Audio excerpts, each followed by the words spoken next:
Well, welcome back, folks. Let me first get in, Sarah, into the 10 and under today as far as the competitors are concerned. Sashish Reddy of Duluth, Georgia, took first place with a two-day total of 66. Tournament organizers say that ties a record for the best score ever in the 10 and under.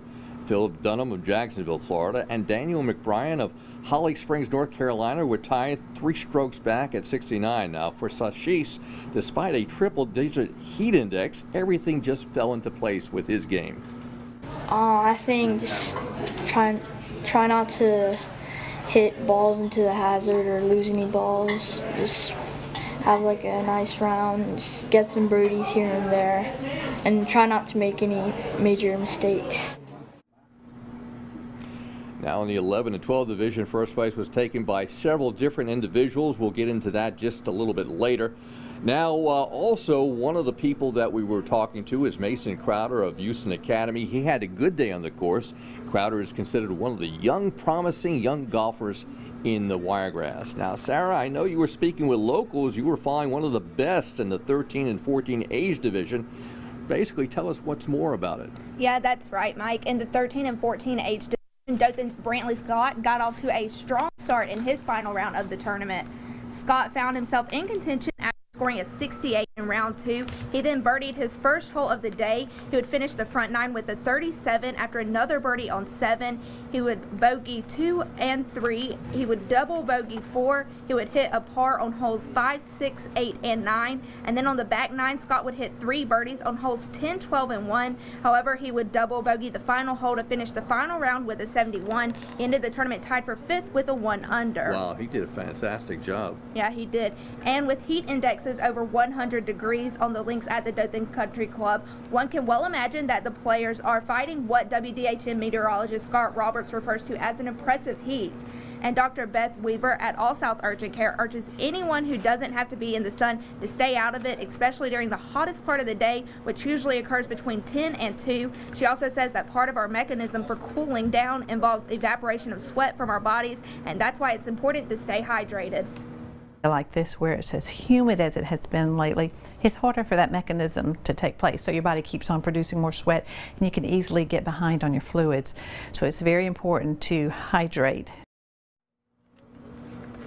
And Mike, it's not just the heat that's being taken into account at the Future Masters this week. I believe you caught up with a state-of-the-art device that will alert players and spectators in the event of severe weather. Well, Sarah, in fact, it is here, right where we're standing, or really on the floor below us, a state-of-the-art radar system that detects any kind of lightning strikes. Now, they can extend it, but really they use an 8-mile radius of the country club. And what that means, if there's a lightning strike and the tournament is taking place, which happened on Monday, they blow a siren, and then everyone is urged to seek shelter until the storm passes. And we spoke to one of the fellas who keeps a keen eye on that radar.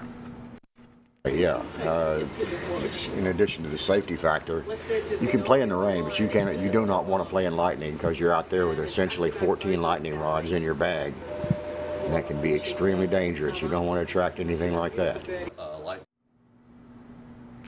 So, as Mr. Morris said, it's truly a unique device and didn't even exist just a few years ago. So it shows how technology is ensuring our safety, especially with weather conditions are concerned.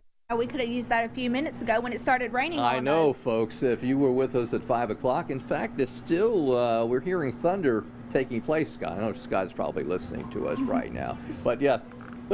So there was a lot of activity, to say the least. You know, in fact, Sarah, it wasn't just golf today locally. In fact, in addition to the Future Masters, there was plenty of activity at Wildcat Stadium and Enterprise today. It was EHS Gridiron and Cheerleader Photo Day. Individual and group pictures were taken for the upcoming 2018 season. There are approximately 100 young men and women who are working to earn a role, well, mostly men, on the roster. Now, Coach David Faulkner entering his 7th season at the helm, and says there are no easy games when you play in Class 7A ball. You know, you're right. We play in what I believe is the toughest league in the toughest division in high school football in the state of Alabama, and everybody that we play on Friday night is going to be capable of beating you. Each one of them have quality teams.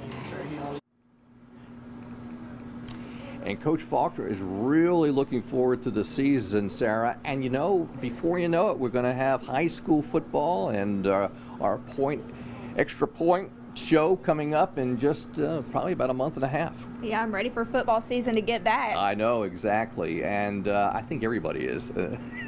Except when it's lightning outside. Yeah. Anyway, all right, Casey, that's a look here at the Dothan Country Club for Sarah and myself. Back to you in our Dothan studios. Well, thank y'all so much, guys. I think it's just in time. I hear the rain coming down above me. So let's go ahead and take a check outside courtesy of that Dirt and Digital Network. This is